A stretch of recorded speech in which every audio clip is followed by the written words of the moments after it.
de Apocalipsis muestra dos compañías de convertidos, una judía, representada por los 144,000, y una gentil del verso 9 en adelante, que es de toda la nación, tribu, pueblo y lengua.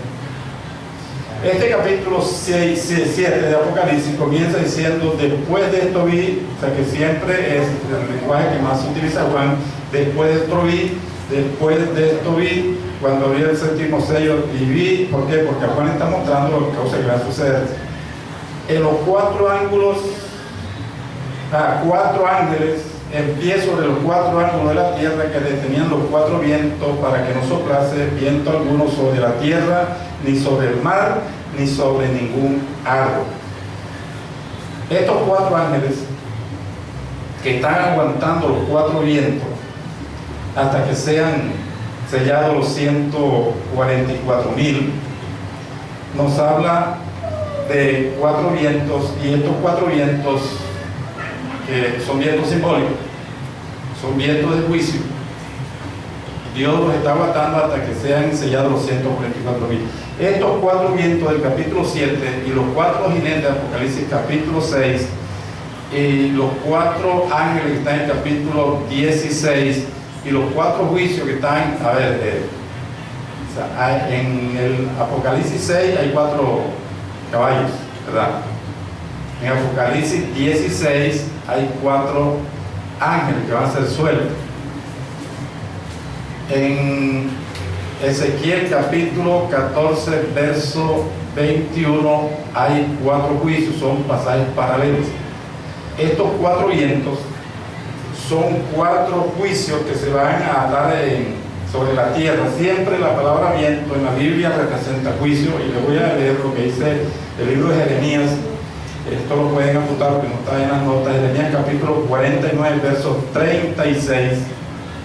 Jeremías capítulo 49 verso 36.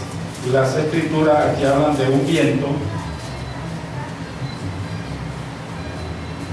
Dice la Biblia: traeré sobre Elán los cuatro vientos de los cuatro puntos del cielo, y los aventaré a todos estos vientos, y no habrá nación a donde no hayan fugitivos de Elán. Estos vientos hablan de las cuatro potencias que habían reinado en esa época, y son cuatro juicios. El capítulo 51 verso 1 del libro de Jeremías también habla de un viento destructor. Dice: así ha dicho Jehová, he aquí que yo levanto un viento destruidor contra Babilonia. O sea, son vientos de juicio. Y aquí hay cuatro vientos que van a soplar sobre la tierra. O sea, podemos decir que son cuatro juicios. Pero hay cuatro ángeles que lo están aguantando. Esto es entender, hermanos, que los impíos en esta tierra van a desatar una ola destructora, pero lo harán cuando Dios se lo permita, porque Dios tiene control de todas las cosas. O sea, los impíos, y aún el mismo anticristo, va a entrar en acción cuando Dios se lo permite, porque Dios tiene todas las cosas bajo su control. La Biblia dice que hay otro ángel que tiene un sello, aquí en Apocalipsis capítulo 7, un ángel que tiene un sello en la mano, y este sello vuelva a sellar a 144,000, sellado 12,000 de cada tribu. Dice el 2: también a otro ángel que subía de donde sale el sol, y tenía el sello del Dios vivo, y clamó a gran voz a los cuatro ángeles a quienes se les había dado el poder de hacer daño a la tierra y al mar, diciendo: no haga daño a la tierra, ni al mar, ni a los árboles, hasta que hayamos sellado en su frente a los siervos de Dios. ¿Qué significa este sello? Este ángel que aparece en el capítulo 2, el versículo 2, tiene como que más jerarquía que los otros cuatro, ¿verdad? Porque dice que les habla en gran voz y tiene el sello de Dios. La gente acostumbra a ponerle una marca o un sello a las cosas por su propiedad. Si usted ha ido a una finca, todos los finqueros tienen como que un sello, ¿verdad? Porque marcan al ganado. Bueno, Dios también tiene un sello, Dios, para sellar a los que le pertenecen a él. Gloria a Dios. Si usted mira, este sello es el sello de Dios. En el libro de, ahí mismo, Apocalipsis capítulo 9 verso 4, dice: Y se les mandó que no dañasen a la hierba, ni a cosa verde alguna, ni a ningún árbol. Estoy leyendo Apocalipsis 9, verso 4, sino solamente a los hombres que no tuviesen el sello de Dios en su frente. O sea que Dios también marca a los suyos con un sello. ¿Y cuál es ese sello? O sea, la Biblia nos habla de ese sello. Usted puede poner allí, porque bueno, los adventistas dicen que es el sábado. Usted habla con un adventista con relación a Apocalipsis capítulo 7, dice que los 144,000 sellados son adventistas, porque el sello es el sábado y ellos guardan el sábado. Si usted habla con un testigo de Jehová, dice que también son de los testigos de Jehová, que es la iglesia celestial, que son los únicos que van a resucitar con un cuerpo glorificado y con Cristo desde el cielo van a reinar sobre esta tierra. Dicen los testigos que son ellos, que solamente son 144,000, ni uno menos, ni uno más. Pero ¿qué dice la Biblia? ¿Qué significa este sello? Usted va a leer el libro de 2 Corintios, capítulo 1, verso 22, y vamos a identificar a qué se refiere la Biblia cuando habla de este sello. 1:22. Segunda de Corintios, capítulo 2. Si usted habla con un testigo o con un adventista, muéstrele eso, ¿verdad? Que ni es el sábado, y mucho menos serán testigos de Jehová, como llega el Señor. Segunda de Corintios, capítulo 1, verso 22, la Escritura dice, y aquí habla el apóstol Pablo inspirado por el Espíritu Santo, el cual también nos ha sellado y nos ha dado las arras del Espíritu en nuestro corazón. O sea que ya nosotros fuimos sellados, nos ha dado las arras. Ustedes saben lo que significan las arras, ¿verdad? Era una monedita que el novio le daba a la novia, y eso significaba compromiso, o sea, desposorio. Cuando el novio le daba estas monedas, era la dote, y esas mujeres pertenecían al novio, solamente que no se unían sino cuando se oficiaba el matrimonio, pero ya estaban desposados. O sea que ya Jesús nos dio las arras, tenemos el sello del Espíritu Santo. Y en el libro de Efesios, capítulo 1, verso 13, nos habla también de este sello, para mirar quiénes son estos 144,000 sellados. Efesios capítulo 4, verso 13 dice, hasta que todos lleguemos, capítulo 1, verso 13. Tenía todavía en mente el versículo de 1:13, ¿verdad? Porque ya veis, estoy en Gálatas, como dice Efesios 1:13. En él también vosotros, habiendo oído la palabra de verdad, el evangelio de vuestra salvación, y habiendo creído en él, fuiste sellado con el Espíritu Santo de la promesa. Todo aquel que ha oído la palabra de verdad, el evangelio de salvación, y ha creído, hermano, ha sido sellado por Dios con el Espíritu Santo. O sea que todos los que estamos aquí tenemos el Espíritu Santo. El Espíritu Santo cumple varias funciones en el creyente. O sea, el Espíritu Santo dentro de nosotros, no somos sellados, no del fruto. Toda persona que tiene el Espíritu Santo tiene el fruto, que es amor. ¿Cuál es el fruto del Espíritu? Amor. Después viene lo que se llaman las virtudes del amor, que es gozo, paz, paciencia, benignidad, bondad, fe, templanza y mansedumbre. Cuando una persona es sellada por Dios, tiene el carácter de Dios. O sea, el sello nos da el carácter. Y ahí está la importancia. Hemos sido sellados. ¿Por qué? Porque tenemos el Espíritu Santo. En el libro del Evangelio según San Juan, capítulo 21, por ahí por el verso del 20 al 21, dice la Biblia que cuando Jesús se encontró con los discípulos después de haber resucitado, dice que sopló sobre ellos y les dijo: recibid el Espíritu Santo. Y ellos lo recibieron. O sea, ese es el sello que un día Dios puso en nuestro corazón. Pero después le dice: no se vayan de Jerusalén hasta que hayan sido investidos con poder a través del Espíritu Santo. Entonces, en el libro de los Hechos de los Apóstoles, capítulo 1, lo que vino fue sobre ellos el Espíritu Santo. Entonces usted tiene que diferenciar cuando el Espíritu está dentro de nosotros y cuando está sobre de nosotros, porque hay mucha confusión con relación al sello, gloria a Dios.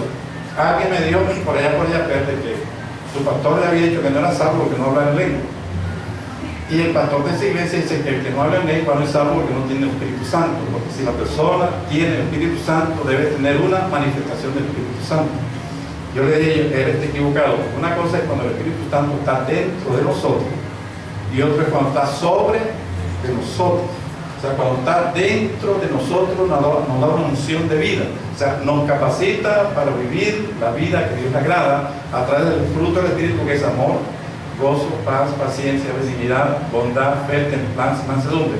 Cuando está sobre vosotros nos da el poder para testificar, porque Jesús dijo: y recibiréis poder cuando haya venido sobre vosotros el Espíritu Santo, y me seréis testigos en Jerusalén, en Samaria, en Judea y hasta el último de la tierra. O sea, el Espíritu Santo sobre nosotros lo necesitamos para testificar y para ministrar a través de los dones del Espíritu Santo. Entonces, una cosa son los dones y otra cosa son los frutos.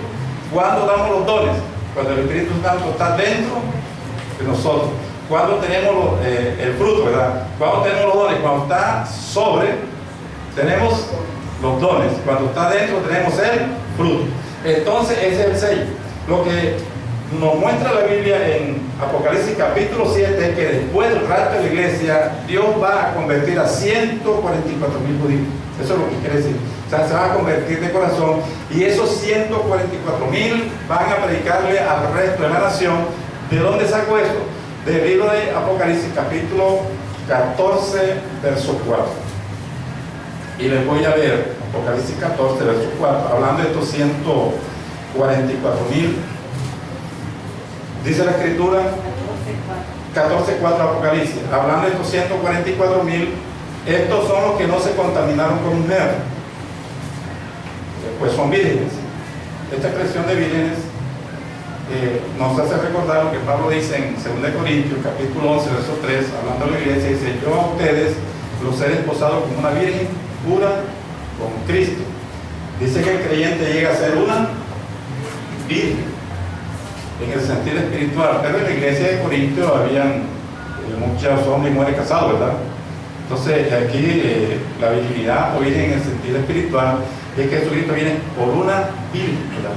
Todo el que se convierte hace parte de esa virgen. Entonces no podemos decir que estos 144.000 sean célibes o practiquen el celibato, sino que espiritualmente ante Dios llegaron a ser vírgenes, gloria a Dios.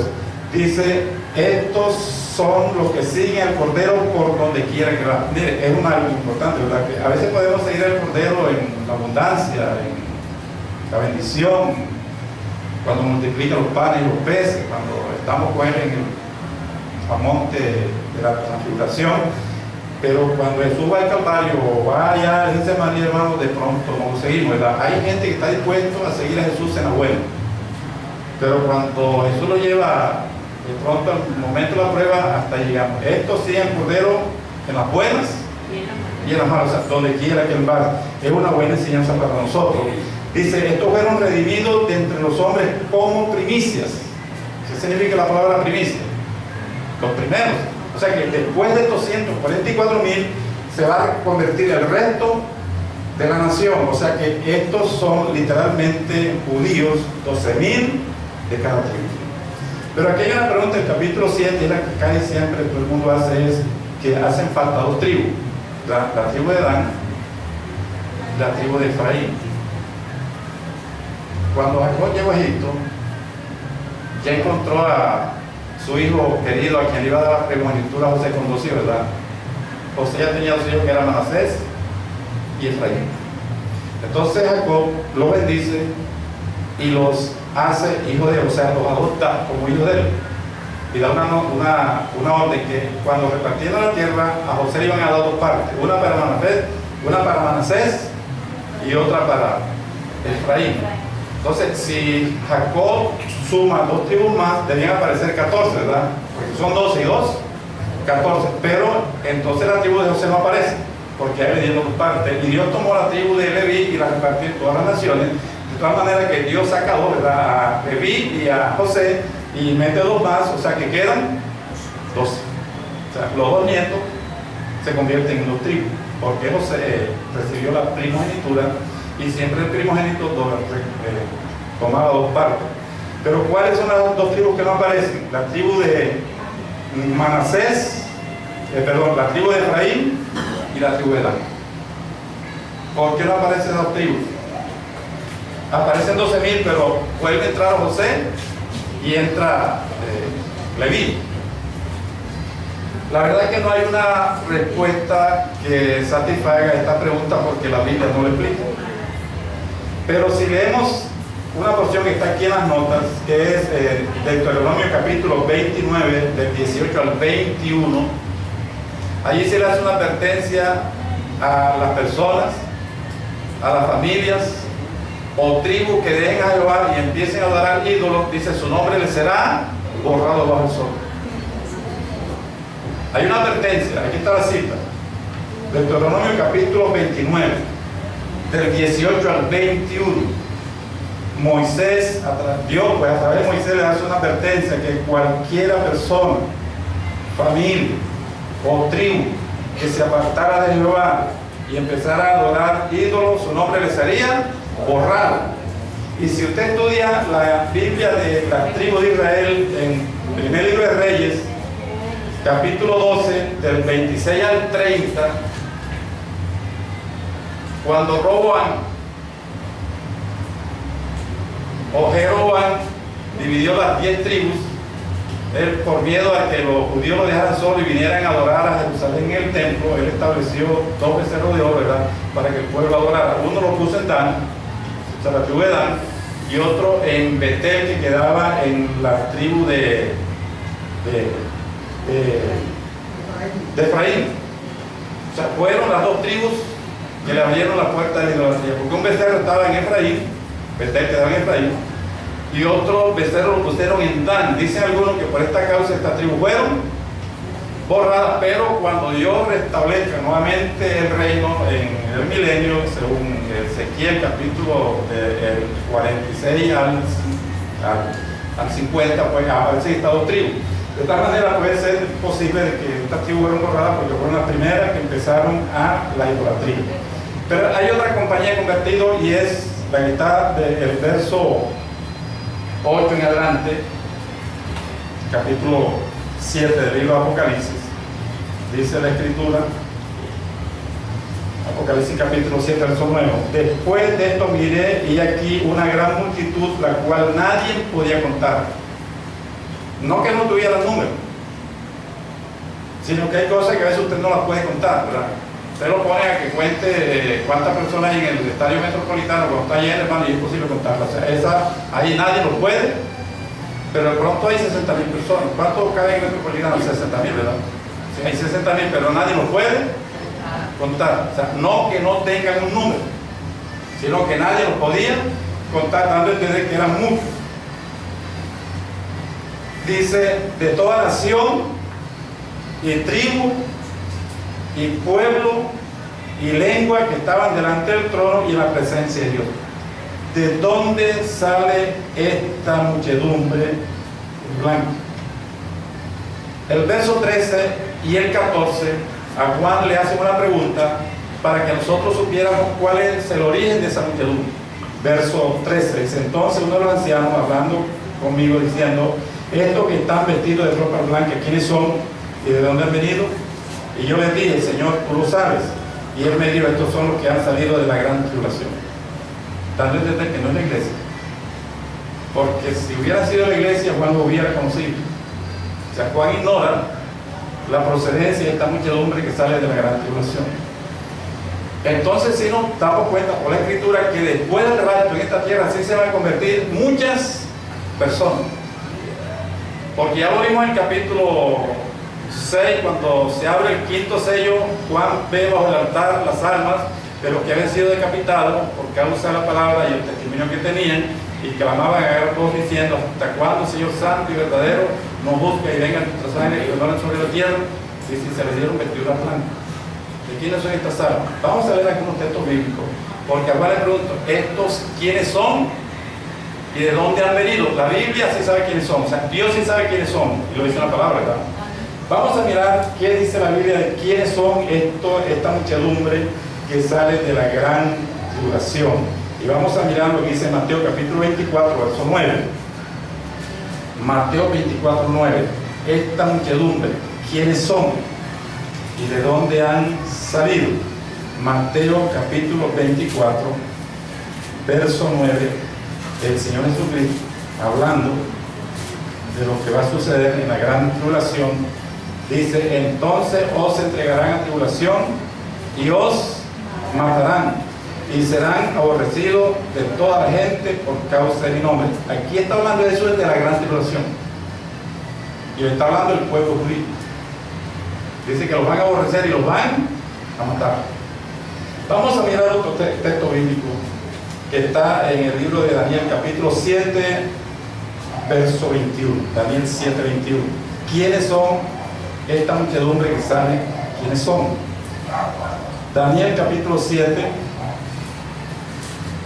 verso 21, la escritura dice, ¿cómo dice? Leyendo que este pueblo hacía guerra contra los santos y los vencía. Hacía guerra contra los santos. Y los vencía. Ese pueblo pequeño es anticristo, y los santos del pueblo de Israel, convertidos después del rapto, y los vencía, o sea, los vencía hasta la muerte. Pero lo que no sabía el anticristo es que ellos van a resucitar y van a estar entre todos. O sea, cierto, le hizo un favor, ¿verdad? Son los mismos. Vamos a mirar lo que dice ahí mismo Daniel capítulo 8, verso 24. Daniel 8, 24. ¿Quiénes son? Dice: y su poder se fortalecerá, mas no con fuerza propia, y causará grandes ruinas, y prosperará, y hará arbitrariamente, y destruirá a los fuertes, y al pueblo de los santos. Aquí está hablando de la gran tribulación, hablando del anticristo. Va a destruir el pueblo santo, o sea que el anticristo va a atacar con furia al pueblo judío después del resto de la iglesia. Por ello se van a convertir. Vamos a mirar otra cita bíblica que está en Mateo capítulo 24, verso 9, y también el verso 22. Eso lo va a leer en su casa. Estas almas son las que están bajo el altar, la muchedumbre. Y en Apocalipsis capítulo 13, verso 7, nos habla también de lo que va a hacer el anticristo con el pueblo judío después del rapto de la iglesia. Apocalipsis 13, verso 7. Ahí también dice que la guerra contra los santos y los vencerá, ¿verdad? Está citando lo que dice el profeta Daniel. Algunas personas, quiero que se ubique en el material de estudio, la página número 13, dicen que esta muchedumbre es la iglesia, porque la iglesia pasa por la gran tribulación. O sea, más de un predicador está diciendo que esta muchedumbre es la iglesia, porque es de toda tribu, pueblo, lengua y nación. Dicen que es la iglesia. Pero nosotros vimos en la clase pasada que en el Apocalipsis capítulo 14, del verso 9 en adelante, Dios va a enviar 3 ángeles, ¿verdad que vimos eso? Eso va a ser la gran tribulación. Y esos 3 ángeles van a predicar al evangelio a toda tribu, pueblo, lengua y nación. Yo creo que con el mensaje de esos ángeles mucha gente se va a convertir. O sea, será una gran cruzada a nivel mundial. Aceptemos algo, y es que con el rapto se termina la gracia, pero no se termina la misericordia, porque la misericordia de Dios es eterna. Hacemos un recuento de la historia bíblica de lo que Dios hizo para salvar al hombre, y es que en Deuteronomio capítulo 7, verso 6, Dios divide al género humano en 2 grupos, que fueron los judíos y los gentiles. O sea, Dios aparta a los gentiles y empieza a tratar plenamente con el pueblo judío. ¿Recuerdan cuando hablábamos de la plenitud de los gentiles en una clase pasada? O sea, los aparta y empieza a tratar con el pueblo judío, pero no los separó definitivamente. Le dejó una ventanita a los gentiles. En ese tiempo, cuando Dios estaba tratando con el pueblo judío y había separado a los gentiles, el gentil que quería venir al pueblo judío y convertirse en un judío a través de la circuncisión, el pueblo judío lo tenía que recibir. Yo digo, lo tienen que recibir, ¿verdad? Y se hacía parte del pueblo judío. Ahora, en este tiempo, Dios separa el pueblo judío. Dice Mateo capítulo 21, verso 43, Jesús le dice al pueblo judío: el reino de los cielos será quitado a vosotros, y les será dado un pueblo que produzca los frutos dignos de él. O sea que en este momento Dios aparta del pueblo judío y está tratando con los gentiles, pero también ahora les da una ventanita al pueblo judío. O sea, el judío que quiera venir y se quiera convertir a la iglesia lo tiene que recibir, ¿verdad? Porque Dios siempre tiene misericordia. Ahora, Dios levanta la iglesia y la gracia termina para los gentiles. Porque si usted lee a Daniel, Apocalipsis capítulo 11, donde habla de dos testigos, y después hablaremos de eso, a Daniel le dan una vara y le dan una orden para que mida. Daniel capítulo 11, verso 1 y 2. Lo va a leer, después lo leemos, se lo voy a porque hace parte de la clase de hoy. Mide al templo, al altar y los que adoran en el altar. Pero no midas al patio porque ha sido dado a los gentiles. Aquí a Juan le dan dos órdenes, una positiva y una negativa. El acto de medir en la Biblia es que Dios va a tomar posesión. O sea, cuando en la Biblia se pisa algo, toda tierra que pise la planta de vuestros pies será vuestra. Pisar algo es que se va a tomar posesión. En el capítulo 10 viene un ángel que pisa el cielo, el mar y la tierra. Cuando ese ángel pisa el mar y la tierra, da a entender que Dios va a tomar posesión nuevamente de esta tierra. O sea, pisar y tomar posesión, y medir también va a tomar posesión. A Juan le dan una orden que mida el altar y lo que adoran en el altar. Quiere decir que Dios va a tomar posesión del pueblo judío. Entra en relación con el pueblo judío. O sea, la gracia retorna al pueblo judío. Pero dice, no midas el atrio, porque ha sido entregado a los gentiles. Quiere decir que ya los gentiles fueron puestos a un lado. Pero Dios también le da una ventanita en el tiempo de la gran tribulación y manda a 3 ángeles a predicar el evangelio. En ese momento, la persona que acepte el mensaje y no se deje marcar con el 166, hermano, va a ser salvo. Y la Biblia dice que será de toda nación, tribu, pueblo y lengua. Y entonces recordamos, hablando de esta compañía que sale de la gran tribulación, ¿quiénes son? Apocalipsis capítulo 20, verso 4, ¿verdad? Dice, y vi tronos, y se sentaron sobre ellos los que se recibieron facultad de buscar. Esa es la iglesia que se ve en frente. Entonces hay una Y, dice, y vi a las almas de los decapitados. Ese otro grupo. Esos son los que salen de la gran tribulación. Los que no hayan adorado a la bestia ni a su imagen, dice, y no recibieron su marca en su frente, dice, y vivieron y reinaron con Cristo 1000 años. Entonces hay que explicar algo sobre lo que es la primera resurrección, porque hay 2 resurrecciones. En Mateo capítulo, Juan, Evangelio según San Juan capítulo 5, Jesús habla de 2 resurrecciones, ¿verdad? La primera resurrección para los salvos y la segunda resurrección para los que van a ser condenados. Pero la primera resurrección tiene varias etapas. La Biblia dice en 1 Corintios 15 que primero Cristo, luego los que son de Cristo, pero luego al fin, o sea, toda la cosecha. O sea que la primera resurrección tiene varias etapas. Si usted ha leído la Biblia, en Mateo, por ahí por el capítulo 27, creo que cuando Jesús resucita, dice la Biblia que muchos salieron de sus sepulcros y anduvieron en la calle de Jerusalén. Ellos resucitaron y eso, ellos están representando la primicia. En Israel habían 7 primicias, que eran 7 fiestas, que eran la Pascua, que era la fiesta principal, la primera del año, ¿verdad? Después venía la fiesta de las primicias, después la de Pentecostés, la cosecha, después la de Pentecostés. O sea que todas esas fechas apuntaban el ministerio de Jesucristo. La Pascua, que fue cuando murió Jesús, ¿verdad? Jesús murió en la Pascua, era el Cordero Pascual. La primicia, que era el primer mano que los judíos cortaban en la cosecha y lo llevaban en el templo. O sea, era la fiesta de las primicias. Ellos cuando iban a hacer la cosecha, el primer puño de trigo que cortaban lo llevaban y hacían una fiesta por eso, la fiesta de las primicias.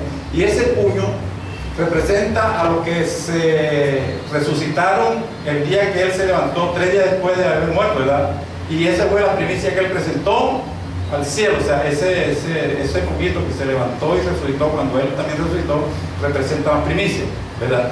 Cuando suena la trompeta viene la cosecha, o sea que es toda la iglesia cuando va a hacer O sea que si estudiamos las fiestas judías que están en Levítico capítulo 23, apuntan el ministerio de Jesucristo sobre lo que es la resurrección, la primicia, después la cosecha y después del rapto, cuando las personas se convierten en la gran tribulación. La Biblia dice en Apocalipsis capítulo 20 que ellos aparecen ahí en el trono, ¿no? O sea que también van a resucitar. O sea que la primera resurrección se cumple en varias etapas.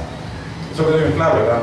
Aquí hay una tabla en capítulo 13 del material de estudio, donde hay una diferencia entre la iglesia y la compañía de gentiles de Apocalipsis capítulo 7. Son diferentes. Dice, la iglesia es guardada de la prueba, o sea, no pasa por la gran tribulación. Apocalipsis capítulo 3, verso 10. La Biblia dice, por cuanto has guardado la palabra de mi paciencia, yo te guardaré de la hora de la prueba que ha venido sobre el mundo entero para probar a los que mueran sobre la tierra. O sea que la iglesia no pasa por la gran tribulación. Y yo les voy a leer algunos textos bíblicos que están aquí en el libro de Primera de Tesalonicenses, capítulo 1, donde nos enseña que la iglesia no pasa por la gran tribulación. O sea que esa muchedumbre no es la iglesia. Yo le dije Primera de Tesalonicenses, ¿verdad? Capítulo 1, dice el verso 10, y esperar de los cielos a su Hijo, al cual resucitó de los muertos, a Jesús, quien nos libra de la ira venidera. O sea que la iglesia no está pasando, no está esperando, no estamos esperando la ira venidera. Le voy a leer el verso 9, Primera de Tesalonicenses, capítulo 1, verso 9. Porque ellos mismos cuentan de nosotros la manera en que nos recibiste y cómo convertiste de los ídolos a Dios, para servir al Dios vivo y verdadero, y esperar de los cielos a su Hijo, al cual resucitó de los muertos, por Jesús, quien nos libra de la ira venidera. La iglesia no está esperando la ira venidera, está esperando a Jesús, quien nos libra de la ira venidera. En el capítulo 5 de Primera de Tesalonicenses, el verso 10, dice la Escritura, bueno, el 9, Primera de Tesalonicenses, capítulo 5, verso 9. Porque no nos ha puesto Dios para ira, sino para alcanzar salvación por medio de nuestro Señor Jesucristo. O sea que Dios no ha puesto la iglesia para ira, sino para alcanzar salvación por medio de nuestro Señor Jesucristo. En el libro de Lucas, capítulo 21, en el verso 26, Jesús está hablando de la gran tribulación. Lucas capítulo 21, verso 26, eso es la gran tribulación, efectivamente. 21-26, Lucas 21-26 dice, desfalleciendo los hombres por el temor y la expectación de las cosas que sobrevendrán en la tierra, porque las potencias de los cielos serán conmovidas. Aquí está hablando en síntesis de lo que será la gran tribulación. Pero si usted sigue leyendo el verso 36, ahí mismo dice, verá pues en todo tiempo orando que seáis tenidos por dignos de escapar de todas estas cosas que vendrán y estar en pie delante del Hijo. O sea que nosotros vamos a escapar de la gran tribulación. Y la iglesia es la embajada de Cristo en esta tierra. Dice Pablo en 2 Corintios capítulo 5 que somos embajadores de Cristo en esta tierra. Cuando dos países van a salir en guerra, lo primero que hacen es retirar las embajadas. O sea que si lo que después del rato de la iglesia en esta tierra lo que va a haber es una guerra entre el cielo y la tierra, lo primero que va a hacer Jesucristo es retirar la embajada. O sea que la iglesia no pasa por la gran tribulación. No, una pastora le dice, hermano, sí pasamos, y va a pasar ella. Si ella dice que va a pasar, va a pasar. Y es peligroso porque ella está metiendo a la iglesia en la cabeza que va a pasar por la gran, y eso es peligroso. Miren, los adventistas están esperando la gran tribulación. Y ellos tienen una fábrica en los Estados Unidos de cornflakes. En los Estados Unidos hay un pueblo que se llama cornflakes. La mayoría son adventistas. Y ellos inventaron ese alimento que te echa un poquito de leche y se convierte como en una... Ese alimento no perecedero. Eso lo hicieron los adventistas. Porque ellos están preparando para irse para los montes y hacer cuevas y pasar los 3 años y medio de gran tribulación escondidos. O sea, se están preparando para enfrentarse al anticristo. Si ellos creen eso, hermano, lo van a pasar. Los testigos dicen que se van a pasar por la gran... Y muchos cristianos evangélicos están convencidos que van a pasar por la gran tribulación. Pero bueno, ya hemos hablado muchos, si quiénes son los cristianos, ¿verdad? Hay 5 características que no se las voy a nombrar porque ya deben saber de memoria. Pero sí vamos a mirar algunas diferencias entre las personas que se van en el rapto y los que pasan por la gran tribulación. Dice en la página número 13, la iglesia es guardada de la prueba, Apocalipsis 3:10. La compañía, estos pasan por la gran tribulación. La iglesia está sentada en trono, Apocalipsis capítulo 4, verso 4. Vamos a estar sentados en trono porque eso se nos ofreció en la iglesia de Filadelfia. Jesús dice, el que venciere se sentará conmigo en mi trono. Y Jesús le dijo a los discípulos, ustedes que han dejado todo se sentarán conmigo en 12 tronos. O sea, a la iglesia le ofrecieron tronos, pero los que se van estarán sentados en trono. Lo que pasa por la gran tribulación van a estar de pie. O sea que si hay una ventaja en el rato, porque les voy a graficar lo que será la boda del Cordero. En la boda está el trono, porque es Juan. Y alrededor del trono hay un arco iris. Después están los 4 seres vivientes, que es lo que más cerca está. Después vienen los 24 ancianos. Después vienen millones de ángeles y después las almas de los decapitados. ¿Sabe que en el orden, lo que pase por la gran tribulación en la boda se van a sentar de último? Nosotros vamos a estar al pie de la mesa. Es una bendición porque le veremos cara a cara. De pronto para nosotros eso no tiene ningún significado, pero para un judío que sí tenía significado dependiendo de dónde lo sentaban. Recuerden una parábola de que Jesús dijo, cuando vayas a una fiesta no tomes el primer lugar. No sé que venga uno más tímido que ti y diga, este puesto es para... Siéntate en el último lugar para que cuando venga el dueño de la fiesta, no, tú te sientas acá, te vas a recibir honra, porque un judío era muy importante el lugar que lo sentaban de la mesa de las bodas, estaban los novios, ¿verdad? Nosotros vamos a estar en la primera fila. ¿Ah? Sí, señor.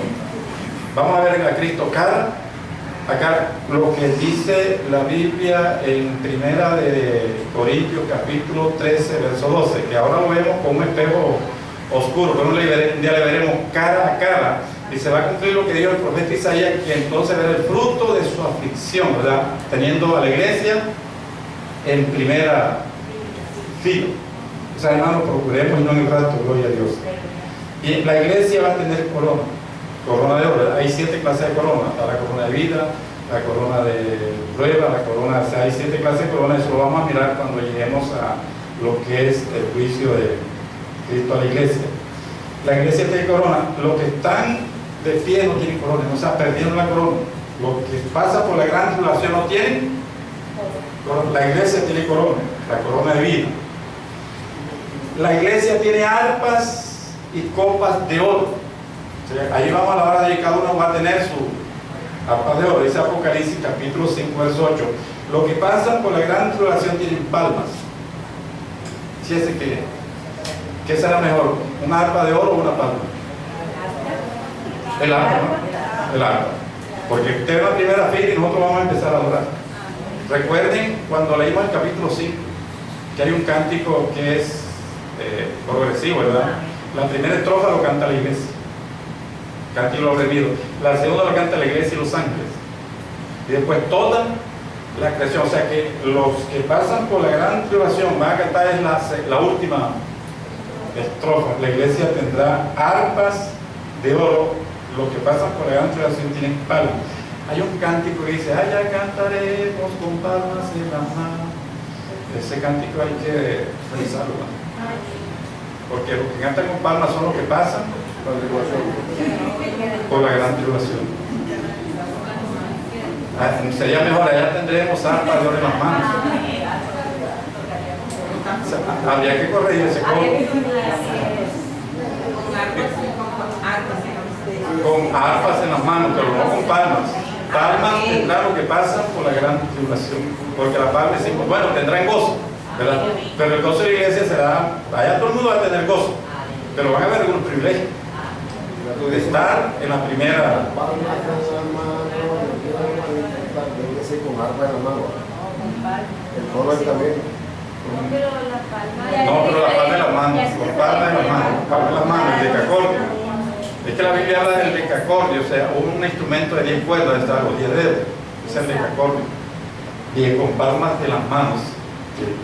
Bien, la iglesia canta una canción. ¿Te acuerdas ese himno que vamos a cantar, que ya lo practicamos, ¿verdad? Que dice que ¿cómo se llama el coro que va a cantar? Nosotros cantamos ante el gran trono blanco, dice Apocalipsis capítulo 5, en adelante. Dice: digno eres, Señor, de recibir el libro, de abrir su sello, porque fuiste inmolado y con tu sangre tú nos has preparado de toda tribu, de toda lengua, de todo pueblo y nación, de toda tribu, de toda lengua, para llevarnos a Dios. Ese cántico que es profético, que está en Apocalipsis capítulo 5, y luego en adelante, lo vamos a cantar vestido de ropa blanca, con un cuerpo glorificado, sin ninguna preocupación de que recibe el gas, tiene la tierra roja, con una nota precisa. ¿Por qué? Porque usted con un cuerpo glorificado no va a respirar. O sea, nosotros a veces perdemos la nota porque tenemos que tomar aire, y cuando tomamos aire podemos perder la nota del ritmo, pero con un cuerpo glorificado como el que tiene Cristo ahora, como el que tiene los ángeles, hermano, no vamos a necesitar de respirar, o sea que vamos a dar la nota precisa. Y mire la letra de este himno, que eso no es champeta ni es lambada, ni es reggaetón, porque esa gente reggaetonera, hermano, sí se queda, porque lo de Dios es sublime, porque lo de Dios es santo.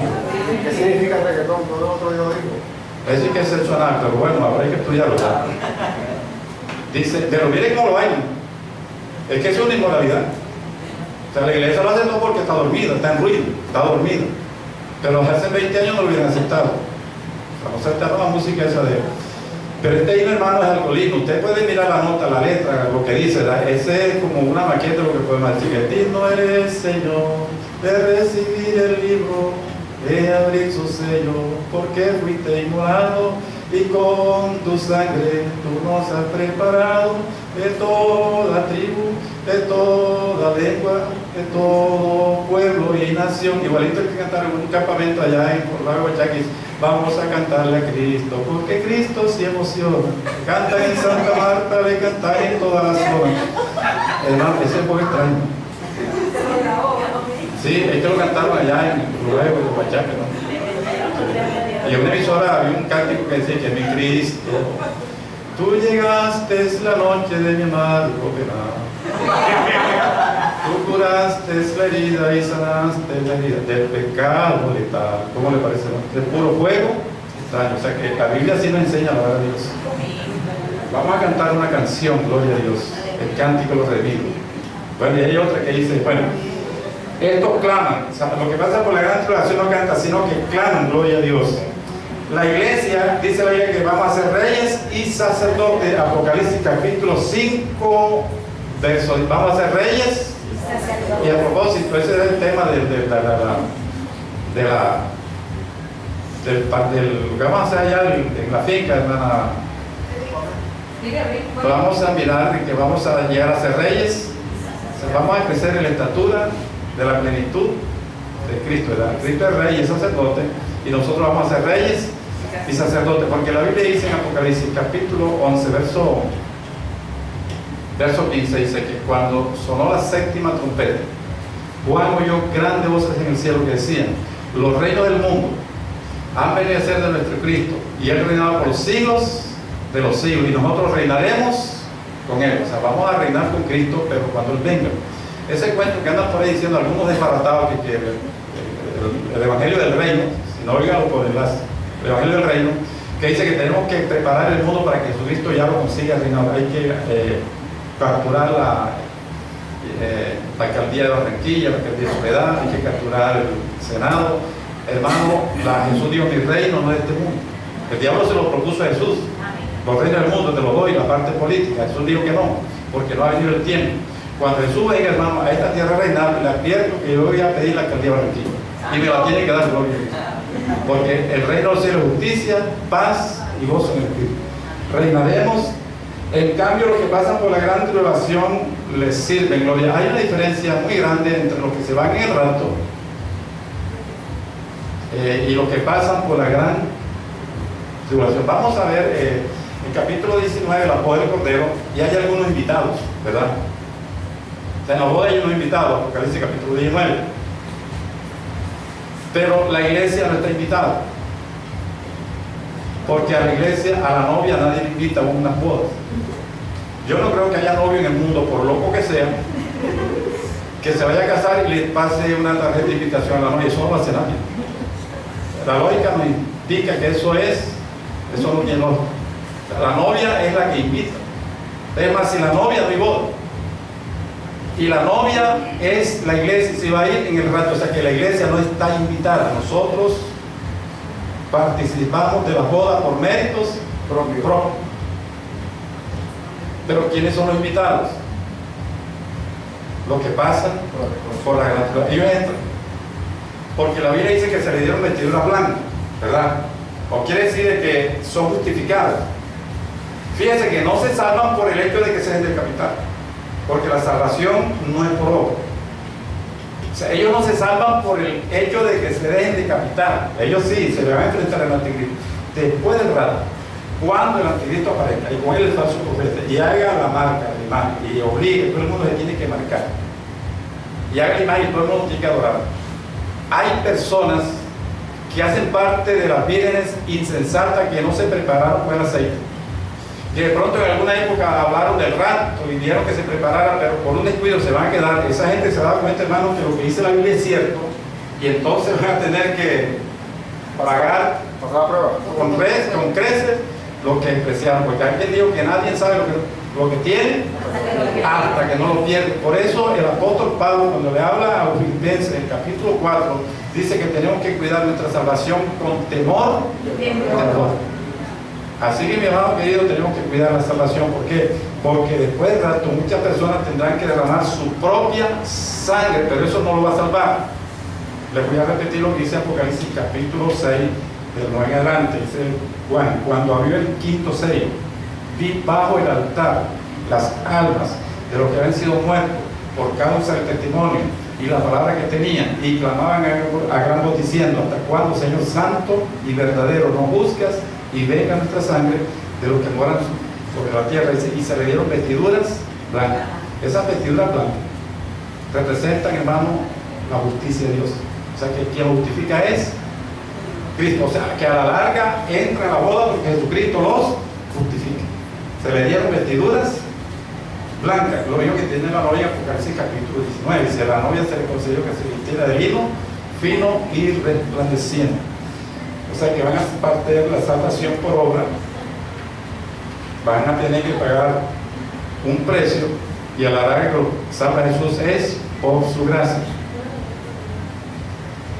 Hay otro himno que dice que estamos invitados a una fiesta hermosa, sublime, cual preciosa. Ya está bonito, ¿verdad? Que no hay otra igual. La boda del Cordero de Cristo con su iglesia. O sea que yo está diciendo que no son de la iglesia. Fíjense, si ese cántico está errado, cántico para que vean. Dice: estamos invitados a una fiesta hermosa, sublime, cual preciosa. No hay otra igual. La boda del Cordero de Cristo con su iglesia. Quiere decir que los que la están cantando no son los que quedan. Entonces nosotros estamos invitados. Nosotros vamos en el rato. Pero para ir en el rato tenemos que tener aceite en la lámpara, haber nacido de nuevo, guardar la palabra, habernos santificado en espíritu, alma y cuerpo, y estar orando y orando.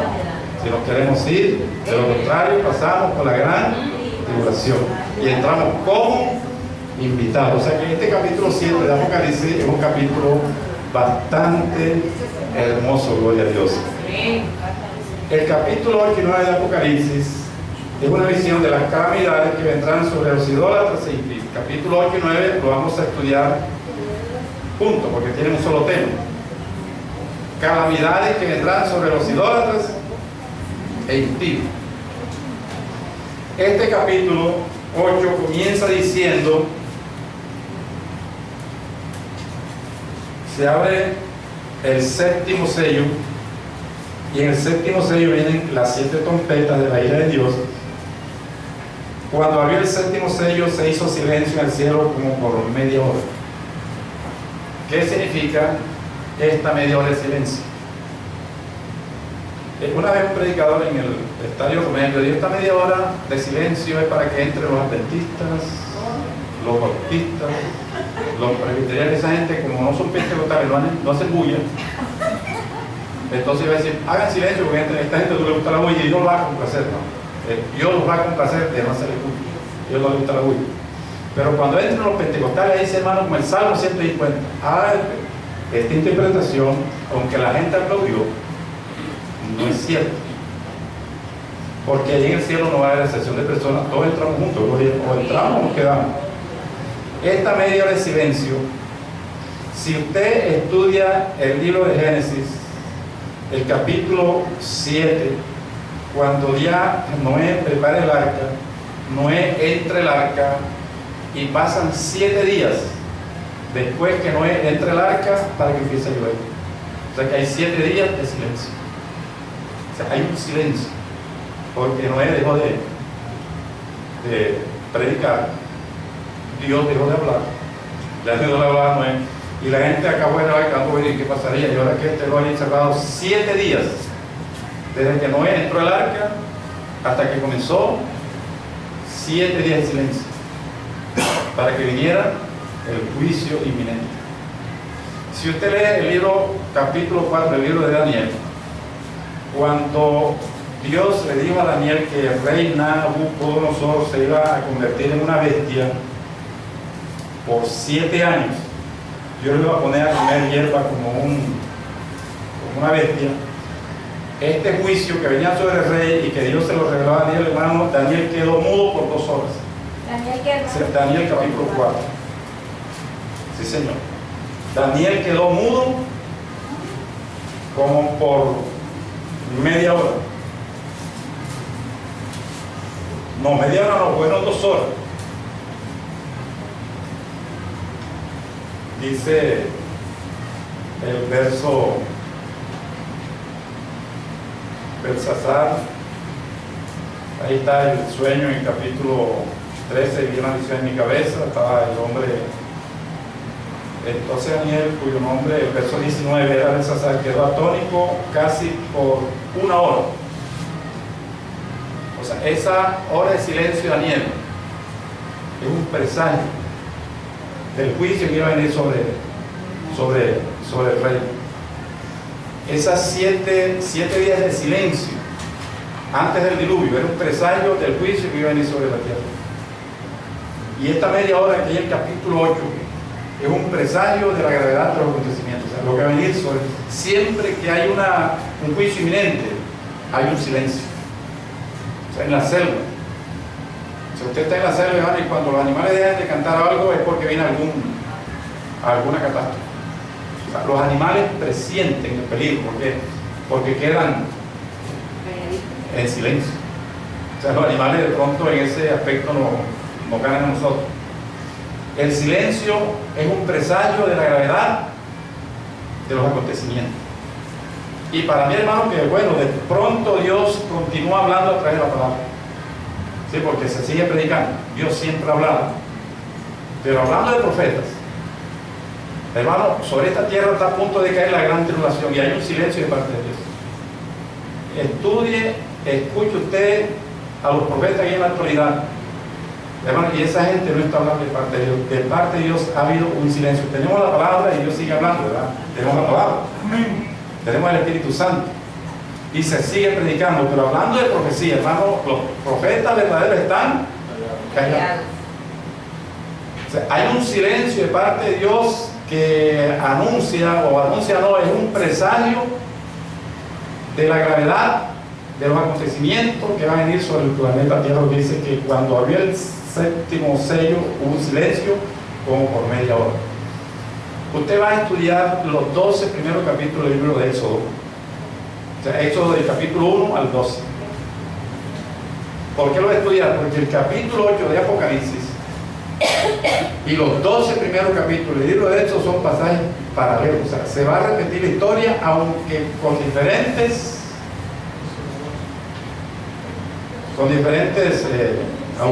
escenarios, diferentes actores. O sea, la historia con el pueblo judío se va a repetir ahora. Los 12 primeros capítulos del libro de Éxodo dice que cuando murió José y los ancianos que estaban con él, se levantó un nuevo rey que no conocía a José y apretó el pueblo judío. El nuevo rey que se levantó, y el pueblo judío, cuando lo apretaron, clamaron a Dios. O sea, que si Dios no lo aprieta, ellos no claman. Y el cielo contestó enviando 10 plagas. Egipto quedó destruido. Israel salió en victoria. Eso va a suceder nuevamente. Se va a levantar un nuevo rey que es el anticristo. Va a apretar el pueblo judío. Después del rato, el pueblo judío, cuando el anticristo la apriete, clama a Dios de corazón. El cielo escucha y envía los juicios que están en las 7 trompetas. O sea, lea los 12 primeros capítulos de Éxodo, lea Apocalipsis capítulo 8, y en la próxima clase hablamos de Dios. Porque este capítulo 8 es bastante difícil de entender, pero si lo leemos a la luz del pasaje que sea claro, lo vamos a entender. ¿Cuál es la tarea? Los 12 primeros capítulos del libro del 1 al 12, y Apocalipsis capítulo 8. Y en la próxima clase hablamos y todos vamos a compartir, porque vamos a hacer una especie de mesa redonda. Bien, ¿hay alguna pregunta en esta tarde? Usted habló de la tribu que fueron quitadas, que son Dan y Efraín. Y la reemplazó José y la tribu de los Manasés y José. No, José y Manasés. pero son dos hijos. Son dos hijos. Manasés y Efraín. El que va a salir es Efraín. Sale Efraín como hijo de José. De las tribus. Le queda la tribu de José Y la tribu de Manasés. Son reemplazantes. Siguen reemplazando. Bien, hermano, no hay pregunta. Vamos a pasar aquí al pastor, que tenemos el servicio de la Santa Cena y a su nombre. Hermano, no hay pregunta en esta tarde.